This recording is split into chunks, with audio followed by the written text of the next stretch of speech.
Halo teman buku semuanya, kali ini aku mau nge-review sebuah buku series dari Kisah Tanah Jawa yang judulnya Bang Gaib. Ini adalah series pertama dari 3 series yang nantinya akan aku review. Sebenarnya masih ada 1 series lagi, cuman itu masih PO. Itu judulnya Gua Jepang. Nah, yang kali ini mau aku bahas ini adalah Bang Gaib. Oke, penasaran? Simak terus.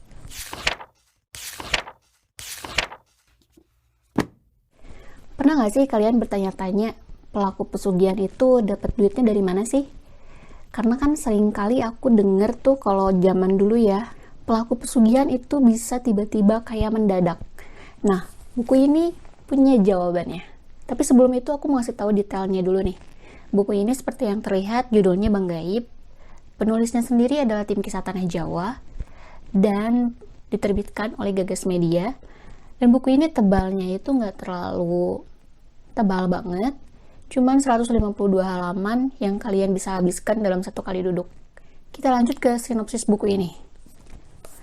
Buku ini menjelaskan tentang sebuah fenomena bang gaib pohon randu putih dan seorang anak dari bapak yang melakukan ritual pesugihan dan menjadikan 2 anak kandungnya sebagai tumbal.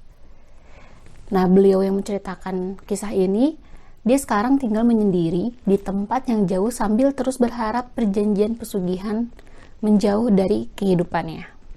Sesuai dengan sinopsisnya, buku ini menceritakan sebuah pohon putih yang berjenis randu putih yang disinyalir merupakan bang gaib yang menyuplai keuangan bagi para pelaku pesugihan. Pohon randu putih ini usianya sangat tua dan terdapat 2 sosok makhluk yang sejenis dengan ular atau siluman ular yang berupa ular besar yang menempati pohon tersebut. Nah, ular-ular ini, kenapa aku sebut ular-ular? Karena ada 2. Yang satu warnanya putih, yang satu warnanya hitam. Kalau kalian beli bukunya, itu bonus ada standing karakter yang merupakan ilustrasi dari penunggu pohon randu itu. Sanding karakternya itu berbentuk ular seperti ini dengan kepala manusia berwarna putih. Terus pasti kalian penasaran kayak gimana sih bang gaibnya? Seperti di cover buku ini, bang gaibnya tuh ya berbentuk bangunan seperti bank yang ada penjaganya, terus di dalamnya itu ilustrasinya itu ya seperti bank yang ada di kehidupan nyata. Jadi ada tellernya, ada CS-nya, ada juga petugas bank yang lainnya. Itu lengkap, ya mirip-mirip lah dengan kehidupan nyata gitu. Dan di buku ini juga dilampirkan ilustrasi gimana sih di dalam si bank gaib ini, dan kayak gimana sih penjaga yang ada di bank gaib, dan juga sosok yang bekerja di bank gaib tersebut. Sekarang kita masuk ke cerita pesugihannya. Nah, beliau ini yang menceritakan tentang aib keluarganya. Dia menceritakan cukup detail dari prosesi pertama, kenapa ayahnya bisa sampai gelap mata, terus ayahnya dapat info, terus lanjut ke cerita pesugihan yang dituturkan oleh beliau ini yang ada di buku ini. Sebenarnya cukup detail sih kalau menurutku. Jadi dia prosesinya itu mulai dari kenapa ayahnya bisa gelap mata, penyebab awal mulanya, terus sampai ayahnya bisa cari-cari info tentang si pohon itu, sampai akhirnya dia melakukan ritual tersebut. Dan memang beliau ini dari kecil itu udah dibawa-bawa sama ayahnya itu. Ya namanya juga anak kecil kan ya, nggak ngerti. Terus selanjutnya kayak gimana, yaitu ada di buku ini semua. Kalau misalnya aku cerita itu malah jadi spoiler. Jadi kalau kalian yang penasaran, kalian bisa baca bukunya. Karena menurutku bukunya gak begitu serem banget sih. Dan narasi buku ini juga mengalir banget. Dan aku pada saat membaca buku ini tuh bisa ngerasain emosi sedih, emosi yang ngeri juga.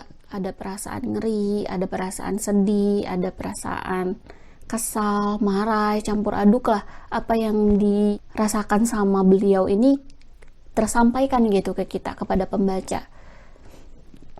ya nggak kebayang sih sebagai beliau yang menyaksikan langsung ayahnya seperti itu dan adiknya juga yang meregang nyawa karena ritual tersebut. Ya pasti ada perasaan sedih, marah, kesal, dan ya campur aduk lah. Aku sih sampai sekarang ngerasa kayak nggak percaya aja gitu kalau misalkan ada orang yang sampai gelap mata banget terus sampai mengorbankan anak kandungnya sendiri. Ya kayaknya gimana ya, kok kayak gitu banget gitu, hanya karena pengen kaya instan terus sampai harus mengorbankan anak kandungnya sendiri. Kayaknya nggak sepadan banget. Dan hal yang bisa aku dapetin dari sini, nasihat yang bisa aku dapetin dari sini adalah, sesulit apapun hidupmu, mana sih? Sesulit apapun hidupmu, jangan pernah mengambil jalan pintas dengan melakukan perjanjian dengan jin. Karena apa yang mereka kasih akan ada pula yang diambil dari seorang yang melakukan perjanjian itu. Dan menurutku itu nggak sepadan. Kayak misalkan cerita dari buku ini adalah ketika seseorang minta kekayaan, para jin ini akan memberikan kekayaan tersebut, tapi yang diambil adalah nyawa dari kedua anaknya. Yang menurutku nggak sepadan sih. Kayaknya nggak harus kayak gitu, karena kan masa depannya si anaknya apa nggak kepikiran gitu. Dia nantinya itu bakalan kayak apa, ruhnya tuh bakalan ada di mana gitu. Kayaknya nggak kepikiran sampai sana gitu. Aku sih kalau ngedenger yang kayak gini-gini tuh kesel, campur marah, campur ya udah, tapi tuh nggak bisa apa-apa gitu. Ya mudah-mudahan aja kita semua dijauhkan sama hal-hal yang kayak gitu ya. Dan pesan penting lainnya adalah ketika kalian melakukan perjanjian dengan jin, mereka akan terus mengejar sampai janji-janji itu terpenuhi semuanya. Janji-janji yang udah kalian buat dengan mereka itu harus kalian penuhi. Kalau tidak, mereka akan mengejar terus sampai mungkin nyawa kalian yang bakalan habis sama mereka. Jadi guys, kuatkan iman. Kalau misalkan kalian lagi mengalami kesulitan hidup, berpasrah diri aja sama yang punya hidup, berpasrah diri aja sama yang di atas. Jangan sampai memilih jalan pintas. Thank you yang udah nonton, sampai jumpa di video selanjutnya. Bye bye.